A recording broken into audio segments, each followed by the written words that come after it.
Herkese selamlar. Bugün sizlerle Excel'de DSMF'nin tapılmasını öğreneceğiz. Gelin başlayalım. İlk önce bildiğimiz gibi DSMF'ni tapmamız için aktif cədvəli aktifləşdiririk. Daha sonra bərabərlik işarəsi qoyuruq və burada bu zamanı artıq biz diqqət etməmiz iki nüans var. Birincisi cəm əmək haqqının miqdarı, ikincisi də ki, neçə faizə vuracağıq. Birinci baxırıq həmin o cəmi əmək haqqına. Nəyə görə? Çünki bildiyimiz kimi gəlir vergisində olduğu kimi bizim DSMF-imizdə də şərtlər var idi ki, dedik ki, 3 qrupa bölünür şəxslər və o 200 manatdan az alanlar, 200 manatdan 800 manata qədər alanlar və 8000-dən çox maaş alanlar. İlk öncə biz bu kateqoriyaları müəyyən etmək lazımdır. Birinci şəxsə baxsaq görürük ki, birinci şəxsimiz bizim 2051 manat alır. Bu da o deməkdir ki, artıq bu ikinci kateqoriyaya aiddir. Yəni 200-dən çox alır, amma 8000-dən az alır. Və bundan sonra nə edirik biz? İlk öncə onun faizini müəyyən edirik. Bilirik ki, əgər bu ikinci kateqoriyaya aiddirsə, dövlət belə demişdi ki, əgər sən ikinci kateqoriyaya aidsənsə, mütləq şəkildə özündən əvvəlki kateqoriyanın aid olan ümumi borcunu ödəməlisən. Bu ümumi borc deyəndə o deməkdir ki, kiminsə əvəzinə olan borcdur. Bu sadəcə olaraq bir şərtdir ki, deyir ki, mən səndən əvvəlki o kateqoriyaları faizlərini elə bir sənin o 200-də və yaxud da şərt qoyulursa, minimum əmək haqqısının faizini hesablayıram və sənə o ümumi borc kimi yazıram. Yerdə nə qədər maaşın qalacaqsa, artıq onu hansı kateqoriyadasansa, onun elə bir faizinə vuracaqsan. İndi bizdə ikinci kateqoriyada deyə, deməli bizdə birinci kateqoriyamız 3%-nə hesablanır, 200-ə qədər, o da bizə verir 6 manat. Və bundan sonra yazırıq biz altını və üstünə gəlirik yerdə qalan məbləğimizin faiz dərəcəsini. İlk öncə nə etməliyik? Siz istəsəniz əgər yerdə qalan ədədimizi, yəni bu ədədin çıxıb 200 manat vura bilərsiniz 10%-ə. İstəsəniz bunu kalkulyatordan da hesablaya bilərsiniz. Amma Excel olan yerdə artıq kalkulyatora ehtiyac yoxdur məncə. Bunun üçün nə edirsiniz? Mötərizəni açırsınız. Yenə də bir də mötərizə açaq. Nəyə görə? İndi deyəcəm. Daha sonra həmin o cəmi əmək haqqımızı seçirsiniz. Ondan çıxırsınız 200 manatı.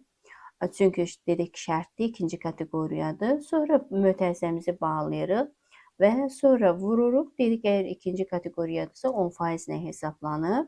Yəni vururuq 10%-ə və mötərizəmizi bağlayırıq və bununla da artıq düsturumuzu yekunlaşdırırıq. Enteri sıxırıq və görürük ki, avtomatik olaraq bizim artıq deməli DSMF-imiz hesablandı.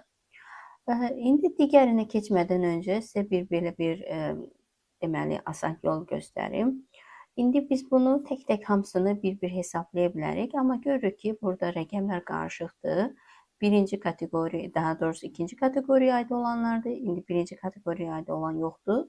Sonra gəlir üçüncü kateqoriya, yəni 8000-dən çox alan maaş var. Sonra yenidən gəlir ikinci kateqoriyaya aid olan, yəni 7201. Deməli bu ikinci kateqoriyaya aid olandır. Və baxırıq görürük ki, burada biraz qarışıqdır. Biz indi gərək belə hesablasaq, bu deməkdir ki, vaxtımız çox gedər. Düzdür, indi bizim işçimiz azdır deyə biz bunu tək-tək hesablaya bilərik. Amma Excel-lə işləyiriksə, niyə biz işimizi rahatlaşdırmayaq? Bunun üçün nə edə bilərik biz? İlk öncə burada o cəmi əmək haqqımızın hamısını seçirik. Daha sonra Home menyusundan gəlib burada filtri tapırıq. Yenidən filtri basırıq və avtomatik olaraq bunu filtrləyirik. Sonra filtr olan bu üçbucaq olan hissəyə keçirik. Sonra bu hissədən də istifadə edə bilərsiniz, amma bu məsləhətli deyil. Çünki hər biri tək-tək aiddir, yəni bir-bir gərək hesablayasınız. Ən rahat yolu number filtrə daxil olursunuz. Burada gradient then var. Bu deməkdir ki, biz artıq şərtli filtr edəcəyik. Birinci şərtimiz odur ki, nədənsə böyük. Biz dedik ki, ikinci kateqoriyada elə bizdə şərt var idi ki, 200-dən böyük, amma 8000-dən aşağı olan şəxslər.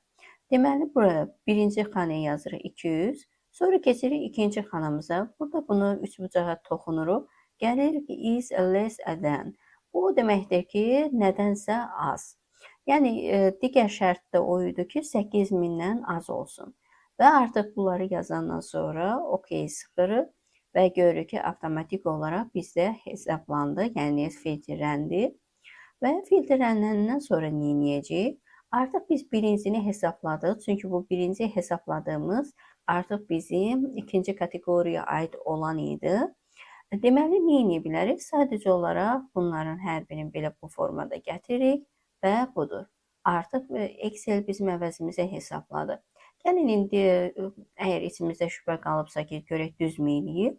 2 dəfə klikləyək. Baxırıq ki, bəli, eyni şərtdir.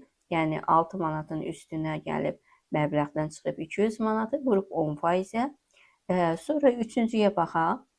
Görək ki, üçüncünün də düzdürmü? Görürük, düzdür. Sonra dördüncüyə də baxırıq, görürük, yenə düzdür. Deməli, artıq Excel düz etdi.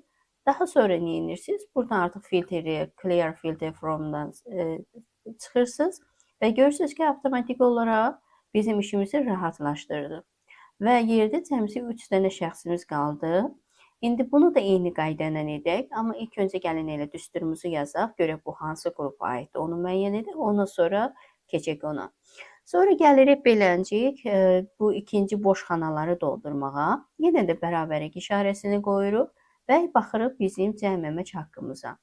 Cəm əmək haqqımıza baxsaq, görürük ki, 9290-dır. Bu deməkdir ki, artıq bu üçüncü kateqoriyaya aid olandır. Üçüncü kateqoriyaya aid olanın şərti nə idi? Şərti bu idi ki, dövlət deyirdi ki, artıq sən bura qədər gəlmisənsə, deməli, sənin artıq 786 manat borcun var və onu biz yazırıq, 786 manatımızı. Sonra üstünə gəlirik, yenə də mötərizəni açırıq, yenə də mötərizə açırıq. Niyə? Çünki orada indi çıxacağıq biz. Sonra bizim məbləğimizi seçirik, cəm əmək haqqımızı. Sonra çıxırıq biz.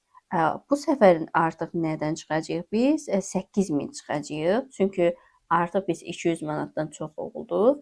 Sonra mötərizəmizi bağlayırıq, vururuq 10%-ə və yenidən mötərizəmizi bağlayırıq. Deməli, üçüncü şərtimizdə də 8000 çıxmalıyıq. Budur, artıq hesabladıq. Siz bu ignora baxmayın. Çünki biz artıq filtrdən istifadə edirik deyə bu belə göstərir ki, yəni nəsə bir fərqli bir şeydir. Yəni filtr üzərində işləyirsən, bəzən olur belə bir şeylər. Hər nəsə, indi isə keçək digərinə. İndi yaxşı, bəs bu boş xanaları necə dolduracaq? Yenə də eyni qayda ilə yenə filtrə daxil olursunuz və bu zaman number filtri seçirsiniz. Yenə gradient-əni seçirik və bu səfər artıq şərtimizi başqa cür qoyacağıq. Bir şərt qoymuşduq ki, 8000-dən çox olan və bu aşağıda heç bir yazmağa ehtiyac yoxdur. Sadəcə olaraq OK sıxmanız kifayətdir. Gördünüz ki, artıq bizdə artıq filtrlədi, ancaq 8000-dən çox olanları göstərdi.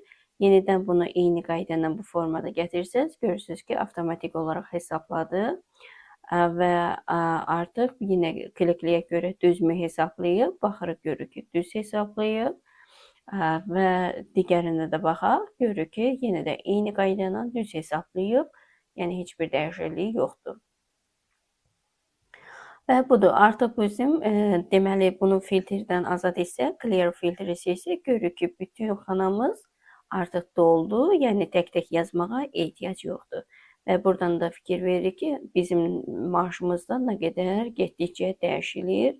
Yəni əvvəl gross əmək haqqımız 7877 idisə, yəni bunda indi tutulmalar olmayıb da, yəni bütün tam gün işləyib və artıq bu gəlinlə DSMF gələndən sonra artıq düşüb 6491 manata və hələ bunun icbari işsizliyi də var, o da gələcək və bundan da artıq net əmək haqqı olacaq və bunun sonunda köçürülmə olacaq onun hesabına. Deməli, bu bizim oldu əmək haqqının hesablanmasında, yəni tutulma işçidən tutulan. Yaxşı, biz bilirik ki, artıq DSMF həm işçidən tutulur, həm də müəssisədən. Yaxşı, müəssisəni necə hesablayacağıq? Yenə eyni qayda ilə hesablayacağıq. Gəlin başlayaq. Yenə bu hissəyə gəlirik, yəni müəssisə olan hissəyə. və xanamızı aktivləşdirib bərabərlik işarəsi qoyuruq. Və yenə də eyni şərt burada aiddir. İlk öncə biz baxmalıyıq ki, görək bu hansı məbləğdir və hansı kateqoriyaya aiddir. Birinci kateqoriya dedik ki, ikinciyə aiddir. Ona görə də mütləq şəkildə biz neynirik? Bu səfəri artıq biz qeyd edək ki, ikinci kateqoriyadırsa, müəssisə üçün 44 manat hesablanır. Dedik ki, müəssisədən çox pul tutulur və üstünə gəlirik. Yenidən mötərizəmizi 2 dənə mötərizə açaq və bizim cəmi əmək haqqımızdan çıxaq bu səfər 200 manatımızı. Mötərizəmizi bağlayaq, vuraq. Bu səfər artıq bundan neçə faiz hesablanır? 15% hesablanır. Yəni 10% hesablanmır. Sonra yenidən mötərizəmizi bağlayaq və enteri sıxaq. Və görürük ki, artıq deməli 321 manat müəssisədən tutacaq. Və bunu indi gəlin yuvarlaşdıraq ki, daha rahat görünsün. 322 manat oldu. Yaxşı, indi bunu neyniyəcəyik? Bunu necə biz hamısına şamil edə bilərik? Eyni qayda ilə gedək. Gəlin bunu yenidən filtrləyək. Number filtrdən istifadə edək. Yenə gradient-dən.